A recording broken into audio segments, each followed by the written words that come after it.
Programme मध्य मुकाबले में खुशामदीद। मैं हूं रबिया एहसन और मेरे साथ मौजूद है रऊफ क्लासरा। और आज के प्रोग्राम में जिन टॉपिक्स पे हम बात करेंगे उसमें सबसे पहले 9 में वाकया, इमरान खान का JIT में पेश होने से इनकार, एक और कातिलाना हमले का खदशा, जो कुछ करना है कर लो, अवाम फैसला कर चुकी है, कप्तान का हुकूमत और मुक्तदर हलकों को चैलेंज।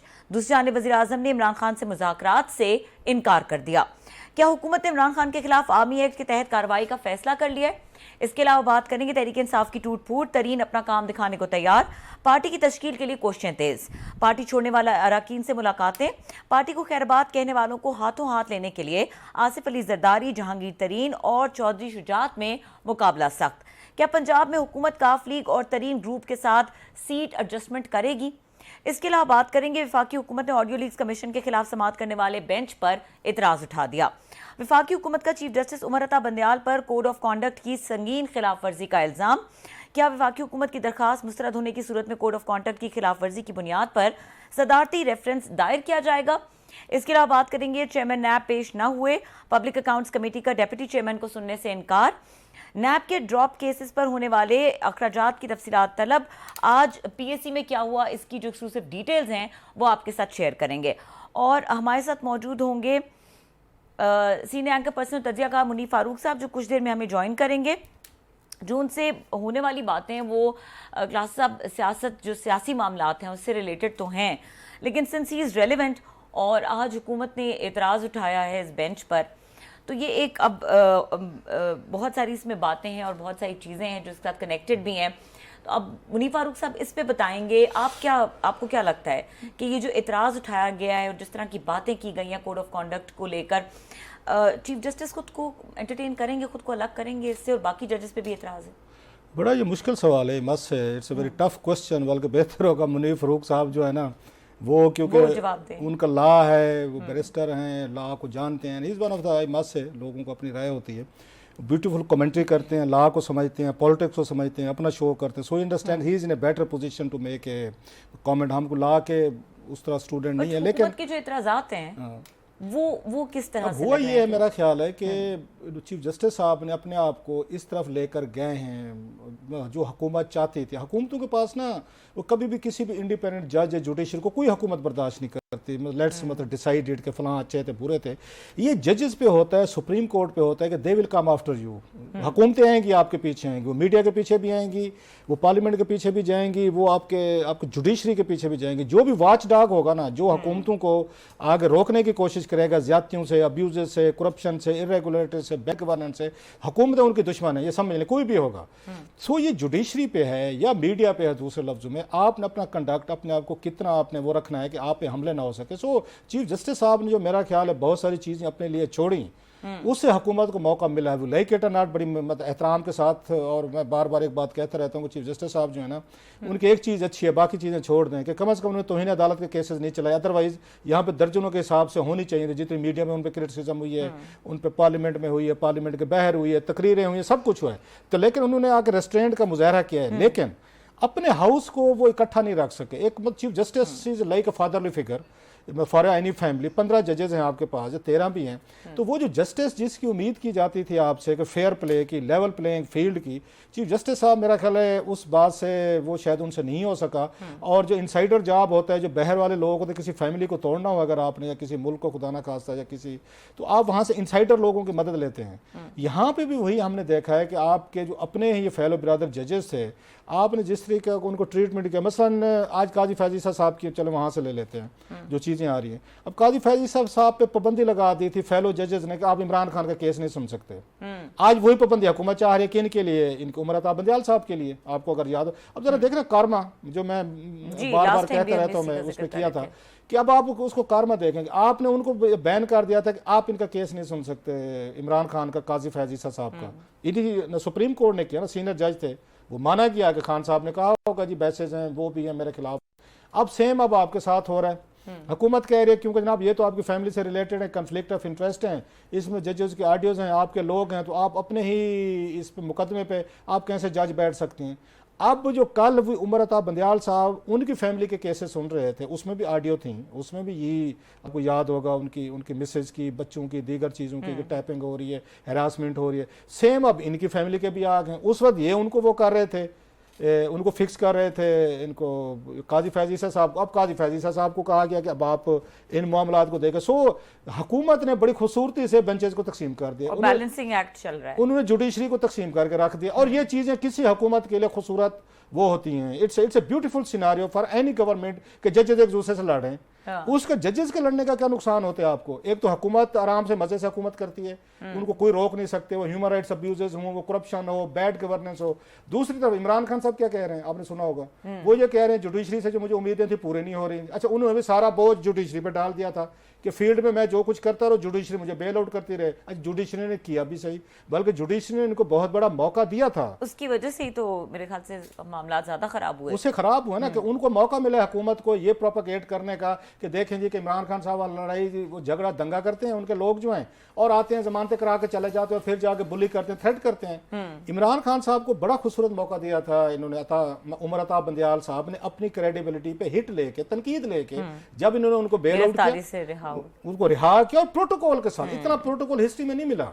अब खान साहब वहां से थ्रेड पिक करते ना, थोड़ा सा इशारा, उन्होंने इशारे भी दिए, इशारे का सीधा कहा कि जनाब अली, एक्सीलेंसी, हिज एक्सीलेंसी, मेहरबानी फरमाएं, जरा बाहर निकल के जरा ना इस पे मुजम्मत करें, हमने आपको जितनी स्पेस दे दी है, अब बाहर जो मुजम्मत करें। उन्होंने कहा मैं तो नहीं करता, मैं तो था नहीं, मैं तो अंदर था, मुझे तो पता नहीं था इन चीज़ों का। वहाँ से सारी चीज़ें बिगड़ना शुरू, और हुकूमत जो है या इदारे जो हैं, इसके बाद मेरा ख्याल है उन्होंने ये सारी चीज़ें की हैं कि अब ये काफ़ी हो गया, तो चीज़ें हमसे नहीं संभल गई। आप काफ़ी मरतबा क्लास साहब यही बात कह चुके हैं कि ये जो स्पीच थी इमरान खान साहब की, उसके जी गिरफ्तारी के फौरन बाद जो उन्होंने स्पीच की, जिसमें उन्होंने जमानत के बाद, जी बिल्कुल, रिहाई के बाद, और उसके बाद जो उन्होंने उसमें जो लैंग्वेज और जिस तरह से उनका डिमीनर था और जिस तरह का उनका एग्रेशन था, वो मामलात को वाकई एक सुलह की तरफ या मामलात को सेटल कराने की तरफ नहीं लेकर गया। उससे मामलात बहुत इंस्टिगेट हुए। बात का हटूं, अगर हमारे प्रोड्यूसर राना साहब जो हैं, अगर मुनीर फरूक साहब थोड़े से बिजी होंगे शायद अपने उसमें, शाह खावर साहब को अगर ये ले लें फोन पे, तो मैं अभी उनसे मेरी टेक्स्ट पे मैं बात कर रहा था, तो हम दूसरे सेगमेंट में उनको लेंगे, मुनीर को ले लेंगे। राना साहब जरा ट्राई करें शाह खावर साहब को, ताकि ये लीगल इश्यूज जो है ना, उनसे बात कर सकते हैं जी। और बहरहाल आप बात कर रहे हैं जी क्लास साहब, हमारे पास और भी चीज़ें हैं बात करने के लिए। मैं ये चाह रही थी कि हम इस डिस्कशन को मुनीर फारूक के साथ ही डिस्कस करें। वो अगले उसमें कर लेंगे, अभी मेरा शाह खावर साहब इज द बेस्ट, हम उनसे बात कर लें। अच्छा, बहरहाल अब ये जो तमाम तर सूरत हाल डेवलप हो रही है, और जिस तरह से आज भी इमरान खान साहब की स्पीच को अगर देख लें, और फिर उनकी एक दफ़ा बॉडी लैंग्वेज में कुछ एक कॉन्फ्लिक्ट नज़र आया, अगेन एक एग्रेशन था, खुली तनकीद थी, खुली मैसेजेस, उन्होंने खुली बात की है। तो अब इस बातचीत के बाद ये तवक्को करना कि मामलात किस तरह से ये बैक एंड फोर्थ बहुत ज़्यादा हो रहा है इमरान खान साहब की तरफ से, मुझे समझ नहीं आ रही स्ट्रैटेजी है उनकी, ये कोई भी स्ट्रैटेजी नहीं है इस वक्त। मेरा ख्याल है ये स्ट्रेटजी है कि कोई स्ट्रेटजी नहीं है जो आपने अभी बात की है। मतलब कल परसों आपने कमेटी, शाह खावर साहब चलें जी, मेरा ख्याल है पूछें सवाल जो आप जी, आपने मुझे मुश्किल में डाला हुआ था लीगल कानूनी पे। शाह खावर साहब से, साबिक जज शाह खावर साहब हमारे साथ मौजूद हैं, उनको वेलकम करेंगे। अस्सलाम वालेकुम। वालेकुम अस्सलाम। अच्छा शाह खावर साहब, आप जाहिर है इन मामलात को बेहतर समझते हैं। हुकूमत ने जो आज ये ऑडियो लीक्स वाले मामले पर बेंच के ऊपर इतराज़ किया है, जो उनके इतराज़ात हैं, अब लगता क्या है इसके बाद क्या रिस्पॉन्स होगा? देखिए, बात यह है कि बदकिस्मती की बात यह है कि इस वक्त सुप्रीम कोर्ट ऑफ पाकिस्तान और हमारी आला अदलिया जो है वो आप कह लें कि वो तनकीद की जद में है, और उसमें शायद एक वजह यह भी है कि जो एक अनफॉर्चुनेटली जो एक तफरीक और डिवीजन जो है वो सामने नजर आ रही है, उसने भी शायद इसमें बहुत ज्यादा चीजों को ऐड किया है। तो बात यह है कि जहां तक हुकूमत का जो आज एप्लीकेशन देना और उस पर ऑडियो कमीशन के ऊपर जो बेंच है उसमें उन्होंने चीफ जस्टिस ऑफ पाकिस्तान और 2 जज साहिबान के ऊपर जो है वो स्पेसिफिकली एतराज कर दिया और उनको कहा कि आप अपने समाज से अपने आप को अलग कर लें। तो अब होता ये है कि जो हमारे जो कोड ऑफ कंडक्ट है सुप्रीम जुडिशियल काउंसिल का, जो सुपीरियर जुडिशरी के जजेस के लिए बना हुआ है, उसमें एक बात तो बिल्कुल वाज़ेह है कि कोई भी जो आला अदलिया के जज साहिबान हैं उनके सामने उनके कोई जो क्लोज रिलेटिव्स या कोई दोस्त या कोई ऐसे जहाँ पे उनका कॉन्फ्लिक्ट ऑफ इंटरेस्ट आ जाए, अगर उनके केस से जो है वो उसकी समाज से इज्तनाब करते हैं। और उसमें मिसालें भी मौजूद हैं, जैसे कि इस एप्लीकेशन में भी वो इफ्तिखार चौधरी साहब का जिक्र है कि वो अरसलान इफ्तिखार का केस जब जो था उसमें उन्होंने खुद कॉग्निजेंस ली थी, लेकिन किसी एक फरीक के एतराज करने पर उन्होंने अपने आप को जो है वो अब समाज से अलग कर लिया था। तो वैसे तो ये एक बड़ी मशहूर सेइंग है वर्ल्ड वाइड, वो ये है कि जजेस are answerable to their conscience, कि वो अपने ज़मीर के आगे जवाबदेह होते हैं। हमने ऐसी मिसालें भी देखी हैं, जैसे जस्टिस जवाद ख्वाजा थे, वो भी एक बेंच का हिस्सा थे, उनके भी ऊपर एतराज आया था। वो गालिबन मीर शकील रहमान का केस था कि उस पर उन्होंने कहा था कि इनकी रिश्तेदारी है उधर उस साइड पे, तो उन्होंने कहा था कि नहीं, ये मुझे इन्फ्लुएंस नहीं करेगी क्योंकि मैं हलफ मैंने उठाया हुआ है और मैं अपने ज़मीर का जो है उसका पाबंद हूँ। तो उन्होंने अपने आप को समाज से अलग नहीं किया था। तो इसकी फॉर एंड अगेंस्ट बहुत सारी मिसालें मिलती हैं। मैं सर आपकी बात कर रहा हूँ शाखावर साहब, आई एम सॉरी, वो प्रभाव तो अपनी जगह पे है कि जी ज़मीर को जवाब दे होते, लेकिन एक और भी इसके पैरेलल कहा जाता है कि ये फैसले ज़मीर पे आपने नहीं करने होते, कानून पे करने होते, इसलिए तो कानून बनाए जाते हैं। अगर ज़मीर पे हर बंदे ने फैसला करना हो तो कवानीन बनाने की ज़रूरत ही नहीं थी, फिर तो हर बंदा कहता है मैं ज़मीर पे करता हूँ। इन दोनों चीज़ों में क्या फ़र्क है, ज़मीर को जवाब दे हो कि फैसले करना या कानून के मुताबिक करना? सर इस दोनों में क्या डिफरेंस आप देखते हैं? उसमें देखिए एक बात है, मैं आपको बताऊँ, एक आर्टिकल है 175(2) आईन पाकिस्तान का, वो ये कहता है कि मुल्क की तमाम अदालतें बशमूल हाई कोर्ट और सुप्रीम कोर्ट वो ज्यूरिस्डिक्शन अस्यूम करेंगे, वो इख्तियार इस्तेमाल जो है वो करेंगे कि जिसका आइन और कानून ने उसको इजाजत दी हुई है, उससे बाहर नहीं जा सकते।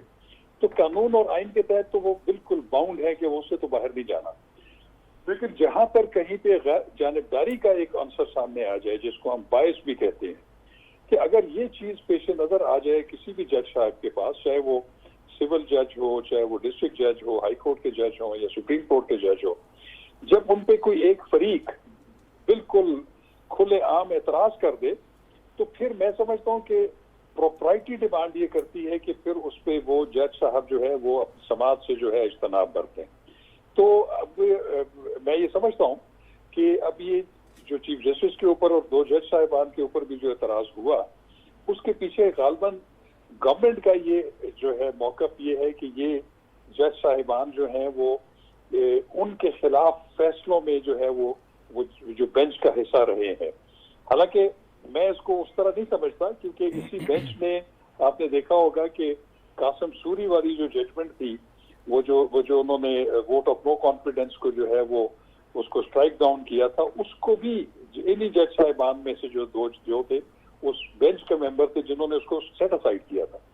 लोग क्लासेस साहब, मैं ये समझता हूँ कि सुप्रीम कोर्ट ऑफ पाकिस्तान या हाई कोर्ट्स जब भी कोई मुतनाज़ा आईनी कोई पिटीशन सुन रहे होते हैं जिसका ताल्लुक डायरेक्ट पॉलिटिक्स से होता है, तो उसमें इनमें से एक फरीक तो जीत जाता है, लेकिन जो मैं समझता हूँ कि सबसे बड़ी लूजर होती है वो कोर्ट होती है, वो सुप्रीम कोर्ट होती है। कि अगर उनके हक में एक फैसला हो जाए तो जो जिसके हक में है वो तो उसको बड़ा लाउडली अपलॉज करता है, उसको लाउडली सपोर्ट करता है, जबकि दूसरा फरीक जो है वो भी क्योंकि सियासी एडवर्सरी होता है, उसके खिलाफ फैसला आया होता है, उसकी सियासी इम्प्लिकेशंस होती हैं, तो वो उनको तनकीद लेकिन सर मैं आपकी बात काट रहा हूँ सर, आप ठीक कह रहे हैं, लेकिन ये जो इलेक्शन वाला जहाँ से सारी कंट्रोवर्सी ट्रिगर हुई है और यहाँ तक मामला पहुँचे हैं, ये तो सुओ मोटो था। यहाँ तो किसी ने पिटीशन नहीं की थी, आपने, मैंने या रबिया ने या किसी और ने, वो तो जजेस ने खुद इनवाइट किया, जनाब हम उन्होंने नोट लिखा 2 जजेस ने, एक ने, तो उसके बाद उन्होंने चीफ जस्टिस साहब ने एंडोर्स करके खुद लगा लिया, जिस पे उन्होंने अतर मनीला साहब और दीगर मंसूर अली शाह साहब और दीगर ने भी, मंदो ख्याल साहब, अफरीदी साहब, बाकी भी नोट सामने पढ़े, जिस पर उन्होंने एतराज़ भी किया था कि सर कि हमें क्या ज़रूरत थी, एक पॉलिटिकल केस सुना जा रहा है तो आपने क्यों मतलब ये केस खुद अपने पास लगा लिया। सो ये कि इसमें तो जजेस नहीं कह सकते कि जनाब कि इसमें पार्टीज जो हैं उन्होंने हमारे ऊपर आके हमें कंट्रोवर्शियल किया, ये तो अदालत ने इन्वाइट किया है सर। वो कहते हैं इंग्लिश की मुहावरा, आस्क्ड फॉर इट। देखिए आपकी बात बिल्कुल दुरुस्त है, इससे बहुत सारे सवालिया निशानात उठते हैं। देखिए सुप्रीम कोर्ट ऑफ पाकिस्तान जो है वो एक अल्टीमेट कोर्ट ऑफ लॉ है, इससे आगे अदालत कोई नहीं है, इसके अदालत आगे तो फिर अल्लाह ताला की अदालत है। तो ये एक ट्रस्ट होता है, जो सुप्रीम कोर्ट होती है, ये जो सुपीरियर जुडिशरी होती है, उसका अवाम के सामने एक यकीन होता है, उन पर ट्रस्ट होता है। वो ट्रस्ट किसी सूरत में खत्म नहीं होना चाहिए, उससे फिर एक मैं समझता हूँ कि बदतरीन मुआशरा जो है वो सामने आता है। मैं ये समझता हूँ कि ये मेरा पहले भी था और आज भी ये मौक़िफ़ है, और बहुत सारे जो हमारे जो हसास ज़हन रखने वाले लीगल फ्रेटर्निटी के मेंबर्स हैं वो हमेशा ये कहते रहे हैं कि जब भी कोई मुतनाज़ा आईनी कानूनी मसला जो है, आईनी मसला जिसकी पॉलिटिकल इम्प्लीकेशंस हो, वो जब सुप्रीम कोर्ट के पेश नज़र हो, तो उसमें वो बजाय कोई मखसूस या छोटे बेंचेस की बजाय उस पर फुल कोर्ट अगर तश्कील दे दे तो फिर ये होगा कि जो मेजॉरिटी का फैसला आएगा वो प्रिवेल करेगा और उसके ऊपर किसी को एतराज नहीं होगा। सही मैं ये समझता हूँ कि ये जितनी भी कंट्रोवर्सीज अराइज हुई है ये इसी वजह से हुई है कि वो छोटे बेंचेस थे और कोइंसिडेंट। अच्छा सर, एक और हमने देखा शाह खबर साहब, हमने आप क्योंकि पॉलिटिकल बहस उस तरफ जा रही है, मोस्टली कहा जाता है जो बड़े बड़े बिग वकील हैं जिनकी अपनी यहाँ पे यूनियंस हैं, क्लाउड है, एसोसिएशंस हैं, जो इलेक्शन लड़ते हैं, तो खुद वो जज बनते नहीं हैं, अपने वो चैम्बर्स के वो जो वकील होते हैं उनके अच्छे होते हैं, मैं ये नहीं कह रहा, उनको वो जजेस बनवा देते हैं जिनकी अपनी पॉलिटिकल अफिलिएशंस हैं, नोन है। कोई इमरान खान साहब का कैंप है, कोई नवाज शरीफ साहब का है, कोई पीपल्स पार्टी का पीपल्स लायर फोरम है, तो वो लीग लायर फोरम है, इंसाफ है। तो जब जजेस ही उसमें इंडक्ट हो रहे हैं जुडिशरी में, हायर जुडिशरी में, इसी प्रोसेस के जरिए कि जिनकी नॉन अफिलिएशन है ग्रुप्स की, तो फिर उसके बाद तो पोलिटिसाइज होगी वो, तो फिर वो पार्टियां एक दूसरे को कहेंगे ये उसका जज है, ये उसका जज है, फलां का जज है। तो आप समझते हैं इंडक्शन ऑफ जजेस to the supreme court process जो है वो तो सारा पोलिटिसाइज है कि बिग गन जो पीछे बैठे हैं वो मैन्यूवर करते हैं। जैसे मैं आपकी सॉरी बात थोड़ी सी लंबी हो जाएगी, अभी जो 4 इन्होंने जजेस लाए थे उसमें जूनियर जजेस लाए थे जिस पर रोला पड़ा था, तो सामने खबरें आई बाद में कि चीफ जस्टिस साहब ने आर्मी चीफ उस वक्त जनरल बाजवा साहब को फ़ोन किया कि आप शहबाज शरीफ साहब को कहें कि हमें वोट डालें, जुडिशल कमीशन जो बनाता है आपका इंडक्शन करता है। और इन चीफ जस्टिस साहब ने जनरल बाजवा के जरिए हुकूमत का बाजू मरवा के या वट एवर उन्हें शहबाज शरीफ से वोट डलवा दिए थे।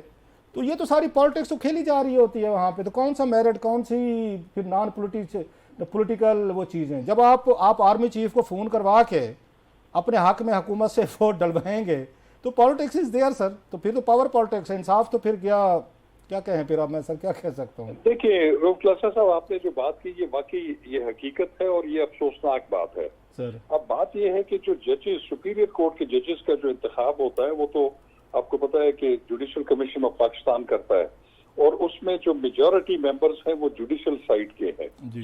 और उस पे एक पार्लिमानी जो है कमेटी का भी एक जो है वो एक चेक रखा गया था जो तरमीम की गई थी 18वीं और 19वीं, तो उसमें उसको तो फिर सुप्रीम जो जुडिशरी है उसको तो रिडंडेंट कर दिया। सर इस पे शाह खबर में इस पे हम डिटेल से फिर आपसे किसी वक्त वो करेंगे। लास्टली हमें ये बताएं क्योंकि ये बड़ा आपने सही कहा लंबा इशू है, इस पे आपसे तफसील से हम एक मैच डालेंगे किसी वक्त आपसे रिक्वेस्ट करके आने वाले 1-2 दिनों में। लास्टली ये बताएं कि इस एतराज़ के बाद, क्योंकि आप खुद जज रहे हैं, बड़ा नाम है, अभी भी सुप्रीम कोर्ट में आपकी बड़ी पटिशन होती हैं सर, ये बताएं कि चीफ जस्टिस साहब इस एतराज़ के बाद स्टेप डाउन करेंगे बेंच में से या तीनों जजेस, ये बताएं सर, खबर हमें इस पे दें जरा। देखिए मैं आपको बताऊं कि मेरा जाती ख्याल ये है, मैं चीफ जस्टिस साहब और मौजूद जज साहिबान की इंटेग्रिटी को कभी भी डाउट नहीं करता सर, लेकिन मैं ये समझता हूँ कि जब किसी मौजूद जज साहब के बारे में एक मेजर स्टेक होल्डर जो है वो ये कह दे, उनकी प्रेजेंस इन द बेंच पे एतराज कर दे, तो फिर प्रोप्राइटरी डिमांड ये करती है कि उनको रिक्यूज कर देना चाहिए। ठीक है, बहुत शुक्रिया सर जी, बहुत शुक्रिया आपका। शाह खबर साहब हमारे साथ मौजूद थे, एक्सक्लूसिव गुफ्तगू कर रहे थे और यहाँ पे वक्त हुआ है ब्रेक का। ब्रेक के बाद हमारे साथ मुनीब फारूक साहब मौजूद होंगे, उनसे डिस्कशन को कंटिन्यू करेंगे, कुछ और एस्पेक्ट्स भी हैं जिन पर बात करेंगे, हमारे साथ रहिए। Welcome back. और सीनियर एंकर पर्सन तज्जियाकार मुनीब फारूक साहब हमारे साथ मौजूद है, उनको वेलकम करेंगे। अस्सलाम वालेकुम मुनीब फारूक साहब। जी वालेकुम सलाम। अच्छा मुनीब साहब, क्विकली ये बताइएगा कि ये जो वाकई हुकूमत ने ऑडियो लीक्स कमीशन के खिलाफ समाअत करने वाला बेंच है उस पर एतराज उठाया है, अब कितने चांसेस हैं कि चीफ जस्टिस और बाकी 2 जजेस भी इस बेंच से अलग हो जाएंगे? देखिए जो एतराजात उठाए गए हैं उनकी अहमियत तो अपनी जगह मौजूद है, लेकिन मुझे अफसोस इस बात का है कि क्या ही अच्छा होता कि ये नौबत ही ना आती और कम से कम चीफ जस्टिस साहब की हद तक मैं ये कहूँगा कि हालांकि मैं उनका बड़ा मोतरफ रहा हूँ माजी में, मुझे उनका कॉन्डक्ट जो है वो बड़ा मायूस कर रहा है और रोज मायूस कर रहा है। मुझे पता नहीं क्यों लगता है कि उन्होंने शायद हर चीज को पसे पुश डाल दिया है, हर चीज को पसे पुश डाल दिया है। जी अच्छा मुनीब साहब, ये भी बताइएगा कि ये बात अगर यहीं पे नहीं सॉर्ट आउट होती और नहीं अलग करते ये तीनों मौजूद जजेस अपने आप को इस बेंच से, तो फिर क्या ऑप्शंस हैं हुकूमत के पास? यानी मुस्तरद हो जाती है अगर ये, तो फिर कोई सदारती रेफरेंस की तरफ बात जा सकती है? नहीं, मेरा नहीं ख्याल सदारती रेफरेंस की तरफ बात इसलिए नहीं जा सकती क्योंकि रेफरेंस भिजवाने के जो तरीके होते हैं वो तो बड़े सीधे से हैं जी, कि प्रेसिडेंट साहब एक तो भेजें। दूसरा ये है कि अगर चीफ जस्टिस साहब को या सुप्रीम जुडिशल काउंसिल खुद किसी चीज का नोटिस ले। तीसरा ये है कि जो मुतफरक दरखास्तें हैं कंप्लेंट जजेस के खिलाफ आती हैं, यहाँ अगर तो जज साहब के हवाले से, अगर तो जिस तरह से एक्ट की मंजूरी दी है प्रेसिडेंट साहब ने और उन्होंने शायद खुद को रीअलाइन किया है आज की ग्राउंड रियलिटी से, अगर तो उनको ये मैसेज दिया जाता है कि हुजूर वाला ये करना है और कर लीजिए, तो फिर तो रेफरेंस आ जाएगा। और जब रेफरेंस प्रेसिडेंट की जानिब से आएगा तो उसके अंदर उसकी अहमियत बहुत ज्यादा होगी। फिर चीफ जस्टिस साहब उसके, अगर वो चीफ जस्टिस साहब के खिलाफ हुआ तो चीफ जस्टिस साहब उसमें नहीं बैठेंगे और ना ही बैठ पाएंगे। और जिन जज साहिबान के खिलाफ होगा फिर वो जज साहिबान भी यकीनी तौर पर अगर कॉम्पोजिशन में शामिल है सुप्रीम जुडिशल काउंसिल की तो वो नहीं मौजूद होंगे। और सुप्रीम जुडिशल काउंसिल उस एक रेफरेंस के अंदर अगर तो एक जज का जिक्र है तो उसके खिलाफ, नहीं तो जिन जजेस का जिक्र होगा उनके खिलाफ प्रोसीड करना पड़ेगा। अच्छा, ये आपको बहुत शुक्रिया सर। हम तो चाहते थे लंबी देर के लिए बात करें, लेकिन शायद थोड़ा सा आपकी मसरूफियत की वजह से आपको लेट हम सर मैं माजरत चाहता हूँ, मैं अपने प्रोग्राम की रिकॉर्डिंग नहीं अंडरस्टैंड सर, नहीं तो हमारी बड़ी दिली ख्वाहिश होती है आपसे 20-25 मिनट बड़ी तफसील से बात की जाए। खैर, ये हमारे कोर्ट रिपोर्टर हैं, बड़े अच्छे रिपोर्टर सफीउल हसनैन साहब, तो वो मुझे भी बता रहे थे कि अगर सुप्रीम कोर्ट ये उस जो कमीशन बनाया गया है वहाँ पे जुडिशल कमीशन बनाया गया काजी फाजी साहब वाला, अगर उसको कंटिन्यू नहीं करने देते, स्क्रैप हो जाता है, तो फिर हुकूमत JIT भी बना सकती है इसको प्रोब करने के लिए, ऑडियो लीक्स को। मकसद तो वही है, एम्बेरस करना जजेस को, चीफ जस्टिस साहब को, उनकी फैमिलीज़ को, कि उसके बाद फिर वो स्ट्राइक करेंगे जी मेरी आप ये फैमिली पे नहीं कर सकते बला बला। तो उसकी क्या पॉसिबिलिटीज़ आपको लगती है? हमारे कोर्ट रिपोर्टर तो ये कह रहे हैं कि जनाब उस तरह बात भी जा सकती है, हुकूमत JIT बना सकती है जैसे माजी में भी बनती रही हैं सर। जी सर, बिल्कुल ये खारिज इम्कान बिल्कुल नहीं है और ये बन सकता है, क्योंकि वो JIT एक एग्जेक्टिव एक्शन होगा। ठीक है, उसे कोई चैलेंज कर लेता है सुप्रीम कोर्ट के अंदर जाकर और फिर दोबारा वही आर्गुमेंट रेज किया जाता है कि ये काम तो जी सुप्रीम जुडिशियल काउंसिल का है, ये किसी और मोड या मीडियम से क्यों करवाया जा रहा है। तो 100 दफा चैलेंज करें, एग्जेक्टिव एक्शन है, लेकिन एग्जेक्टिव के पास पूरा इख्तियार है कि ऐसी JIT को कॉन्स्टिट्यूट करें और फिर इसके तहत जो भी फैसला हो या जो भी इकदाम हो वो ले। कोई रोक नहीं सकता हुकूमत को कोई भी ऐसी JIT बनाने से। लेकिन जितना माहौल साहब गंदा हो गया है सर और जितना आलूदा हो गया है, उसमें विद एवरी पासिंग डे हुकूमत तो देखिए सियासी लोगों के ऊपर मोहित होती है, सियासतदान उसमें बैठे होते हैं, लेकिन जो जज साहिबान होते हैं उनका जो कॉन्डक्ट है या उनका जो इम्प्रेशन है वो ऐसी मामलात के अंदर उलझ कर खराब होता है। और मुझे समझ नहीं आती कि चीफ जस्टिस साहब को इसका इदराक क्यों नहीं है, और अगर इदराक था तो शायद उन्होंने इसको लाइटली लिया। अब मामलात में काफी इंतशार भी पैदा हो चुका है, काफी तलखी आ चुकी है। अच्छा सर, मैं अभी थोड़ी देर पहले कोई अमेरिकन प्रेस देख रहा था, तो दो बड़ी मतलब मज़े की चीज़ें आपको याद होगा, इमरान खान साहब का कंपैरिजन किया जाता था उनके ट्रंप साहब के साथ, अमेरिकन प्रेसिडेंट का। बहुत सारी चीज़ें वो कहते थे मिलती हैं, पॉलिसी, सोशल मीडिया, खुल के आना, वहाँ का राइट विंग वगैरह, वो सारी आप समझते हैं। वो भी अपने जजेस जो उनके खिलाफ इंक्वायरीज कर रहे हैं, प्रोसीड कर रहे हैं, आज उन्होंने उनको भी ब्लास्ट किया। एक जज के बारे में कहा जनाब इनको तो प्रेसिडेंट क्लिंटन ने लगाया था, ये तो मतलब डेमोक्रेट के जज हैं। और दूसरे जज के बारे में कहा जनाब ही हेट्स मी। सेम हमने देखा इमरान खान साहब जो हैं कल परसों, उन्होंने भी जुडिशरी के हवाले से मायूसी का इजहार किया कि वो अदालतें जो हैं हमारी वो शायद उस तक प्रोटेक्ट नहीं कर पा रही, ह्यूमन राइट्स इश्यूज़ हैं, पॉलिटिकल इश्यूज़ हैं, कॉन्स्टिट्यूशनल इश्यूज़ हैं। इलेक्शन को देख लें, 14 मई को होना, अब तो बात ही ख़त्म हो गई है। तो how do you see that कि इमरान खान साहब भी अपनी जुडिशरी से मायूस हैं, वहाँ ट्रंप साहब भी मायूस हैं। तो दुनिया में मतलब हम तो समझते थे अमेरिकन ज़्यादा पावरफुल एक डेमोक्रेसी, वहाँ भी हम देख रहे हैं ट्रंप जो हैं उन्होंने वहाँ पे अपने जजेस पे वो चढ़ गए सर, वो चढ़ाई कर दी। यहाँ पे हम ये चीज़ें देखते हैं सर। बात यह है कि वहां पर तो जजेस की फिर कोई अकाउंटेबिलिटी है और पार्लियामान के सामने भी उनकी अकाउंटेबिलिटी है, वहां पर कोई बात की जा सकती है। यहाँ पर तो जो जज साहिबान है वो खुद को तमाम तर मामलात से मुबर्रा समझते हैं, खास तौर पर पार्लियामेंट्री ओवरसाइट से। और आप यकीन मानिए कि हमारा जो निज़ाम कानून है या हमारा जो कॉन्स्टिट्यूशन है, वो के बरतानिया में अनरिटन कॉन्स्टिट्यूशन है, लेकिन हमारे 90% मामलात वहीं से हमने उनको इम्पोर्ट किया हुआ है।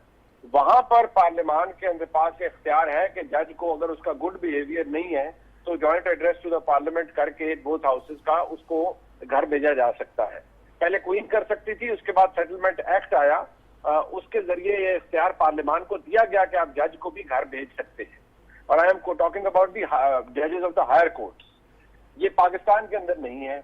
इसी तरह आपके हमसाया मुल्क भारत, जो कि दुनिया की बहुत बड़ी जमहूरियत है, आप भारतीय जो आइन है उसका गालिबन सेक्शन आर्टिकल 124 है, गालिबन 124 है, उसके अंदर भी आइडेंटिकल प्रोविजन है कि आप जज के खिलाफ जॉइंट एड्रेस करके पार्लियामान जज को बुला भी सकता है, जज की बात पुरस भी कर सकता है, जज को घर भी भेज सकता है अगर उसका कॉन्डक्ट क्वेश्चनेबल हो। मैं नहीं कह रहा कि इख्तियार आप लामहदूद दे दिए जाए और जजों को ब्लैकमेल किया जाए, दुरुस्त बात है, नहीं होना चाहिए। लेकिन अगर जज साहिबान ने अपनी अपॉइंटमेंट करनी है तो अपनी मर्जी से, अगर रिमूवल का इख्तियार रखना है तो वो भी 209 के पास अपने पास है, कोई कुछ कह भी नहीं सकता, आपका ऑडिट नहीं हो सकता, आपके कॉन्डक्ट पे बात नहीं हो सकती, कुछ भी नहीं हो सकता। तो माजरत के साथ फिर आप एक पैरेलल एक निजाम चलाने लग पड़ते हैं ना। और हमारे मुल्क में तो जिस तरह से अदलिया का किरदार पिछले 75 सालों में रहा है, मैंने एक कोशिश भी की थी 1973 के आइन से लेकर अब तक जो अदलिया का किरदार रहा उसके बारे में लिखूं, और वो मैंने लिखा भी, कोशिश भी एक की। तो आप यकीन मानिए आप तो सर पकड़ के बैठ जाते हैं कि हमारी अदलिया का किस कदर भोंडा बदनुआ किरदार रहा है पिछले इन 75 सालों के अंदर। लिहाजा जो आज हो रहा है सर, उधर आप देखिए, उधर तो बहुत कुछ हो रहा है। कैपिटल हिल पे लोग हमले करते हैं तो उनको वहां सजाएं दी जा रही है।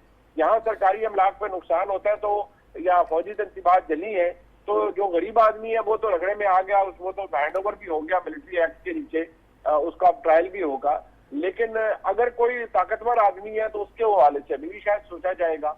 जो फिर जो इलीट है हमारे मुल्क की, वो ये कह रही है कि जी हम माफी मांग लेंगे या माफिया मांग रहे हैं कि जी हमें बस माफ कर दे, हमें जाने दे। जो गरीब का बच्चा है फिर उसको भी घर जाने दें। आप उनकी खतीजा शाह साहिबा की बात कर रहे हैं, आपने उस पर प्रोग्राम भी किए चीज़ें, how do you view that, के उनके इशू को आप कैसे देखते हैं? उनकी वीडियो भी सामने आई थी, how do you view that? देखिए, मैं सिर्फ इतना कहूंगा रऊफ साहब, हर किसी का राइट है, खदीजा शाह साहिबा का भी राइट है कि वो अपनी सियासी प्रेफरेंसेस सामने रखें और किसी को भी सपोर्ट करें, प्रमोट करें, उनका हक है। लेकिन एक गलती जो बहुत से पढ़े लिखे लोगों के साथ हुई है और मुझे समझ नहीं आता वो कैसे हो गई, कि उन्होंने बहुत माजरत के साथ रियासत की जो एग्जिस्टेंस है उसको इमरान खान साहब की एग्जिस्टेंस से मशरूत कर दिया। सियासी एग्जिस्टेंस की मैं बात कर रहा हूँ, इमरान खान साहब की सियासी एग्जिस्टेंस से मशरूत कर दिया। और बल्कि ये करते करते वो इमरान खान साहब को 1 नॉच अबव ले गए, रियासत से भी ऊपर ले गए। ये वो गलती है जो कल्ट फॉलोइंग्स के अंदर और कल्ट लीडरशिप डेवलप करती है, यानी सोचने समझने की सलाहियत खत्म हो जाती है। यानी कि आप बजाय कि आप अपने लीडर को फॉलो करें, उसकी बात समझें, आप उसे माजरत के साथ प्रोफेस करने लग पड़ते हैं, प्रीच करने लग पड़ते हैं। ये ऐसी दिमागी कैफियत है मेरे मुशाहिदे के मुताबिक, मैं गलत हो सकता हूँ, जिसमें आप पढ़े लिखे लोग भी सोच समझ से आरी हो जाते हैं और ऐसे लोगों का आपसे भी टाकरा होता होगा जो गुफ्तगू का आगाज ही ये करते हैं कि बाकी सब चोर हैं। आप अगर इमरान खान के खिलाफ या उस पर तनकीद कर रहे हैं तो आप भी चोर हैं, आप लफाफा लेते हैं, आप 2 नंबर आदमी हैं और आपका कोई मॉरल कैरेक्टर नहीं है।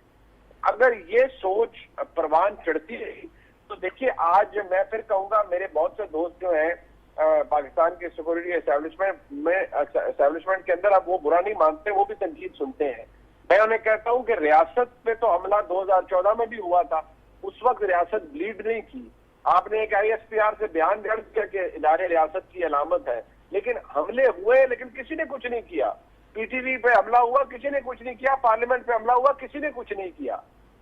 आज कोर कमांडर हाउस जला, जो कि मेरा घर है, मेरे मुल्क की तंसीब है, वो जली, मुझे दुख हुआ है, मैं उसके अंदर गया हूं, मुझे दुख हुआ है। लेकिन आज आपको दुख ये हुआ कि इट हैज हिट होम, वो आपके घर में आया और आपके घर तंसीबात को जलाया गया, आपकी तंसीबात को जलाया गया, तो आपको तकलीफ हुई है। उस वक्त अगर नोटिस ले लिया जाता तो आज हम यहाँ ना पहुंचते। रऊफ साहब, अच्छा, आपको क्या लग रहा है, आपको मुनीब क्या लग रहा है, खतीजा शाह साहिबा जो है इनकी वीडियो के बाद माफी मिल जाएगी? क्योंकि वो ये बताया गया है बहुत सारे लोग उनके वो भी थे, वो रिग्रेटफुल हैं, रिपेंटफुल हैं। डू यू थिंक के जो लोग यहाँ रिग्रेट कर रहे हैं, रिपेंट कर रहे हैं, उनके लिए मर्सी होनी चाहिए, उनको एक चांस देना चाहिए कि some time if they were brain wash fair enough, अब वो रिग्रेटफुल है, माफी मांग रहे हैं, तो स्टेट को क्या रवैया इख्तियार करना चाहिए, आपका ख्याल है? सर, मैं अर्ज ये करूंगा कि खदीजा शाह साहिबा का जो मामला है, खदीजा साहिबा का, वो एक तो ये कि वीडियो जो है उनकी गिरफ्तारी से पहले की है और ये बताया जाता है कि उन्होंने इस असम्पशन पे दी थी कि शायद इसके बाद उनको ना गिरफ्तार किया जाए। अभी उनको गिरफ्तार किया गया, उनकी आइडेंटिफिकेशन परेड हो रही है। लेकिन अगर उनके खिलाफ एविडेंस है तो कानून अपना काम करे, अगर एविडेंस नहीं है तो उनको बरी हो जाना चाहिए। नहीं वो सर वो इसलिए कहते हैं है। कि माजी में यहाँ पे तालिबान जो थे इमरान खान साहब के दौर में हमारी ये एस्टेब्लिशमेंट तालिबान को भी यहाँ पे उनको सजाए मौतें दी हुई थी, कैदे थी बड़े, यहाँ पे उन्होंने सैकड़ों की तादाद में लोगों को मर्सी दी गई, छोड़ा गया। तो वाई नॉट सिविलियंस, अगर वो जो माफ़ी मांगते हैं और कमिट करते हैं गलतियां हुई हैं तो वाई नॉट सिविलियंस, मतलब आप तो तालिबान को माफ करते रहे हैं, आप कातलों को छोड़ते रहे हैं जिनको सजाए मौतें हुई थी सर। ठीक है, I take it as a closing comment. Munir Farooq साहब चलें। बिल्कुल टाइम खत्म हो गया जी, क्विकली। मैं सिर्फ ये अर्ज करूंगा कि प्रेसिडेंट बिल्कुल मौजूद है जी, आप माफी देनी है जरूर दे दें। ठीक और लेकिन ये फिर मिसाल जो भी है, जिस तरह की मिसाल होगी रऊफ साहब के प्रेसिडेंट बन जाएगा, सजा देनी है तब भी, माफी देनी है तब भी, president is in the making. ठीक है, प्रेसिडेंट तब भी बनेगा। बहुत शुक्रिया मुनीर फारूक साहब, आपने हमें वक्त दिया और यहाँ पे प्रोग्राम का टाइम खत्म हुआ है। देखने के लिए शुक्रिया, इजाजत दीजिए, अल्लाह हाफिज।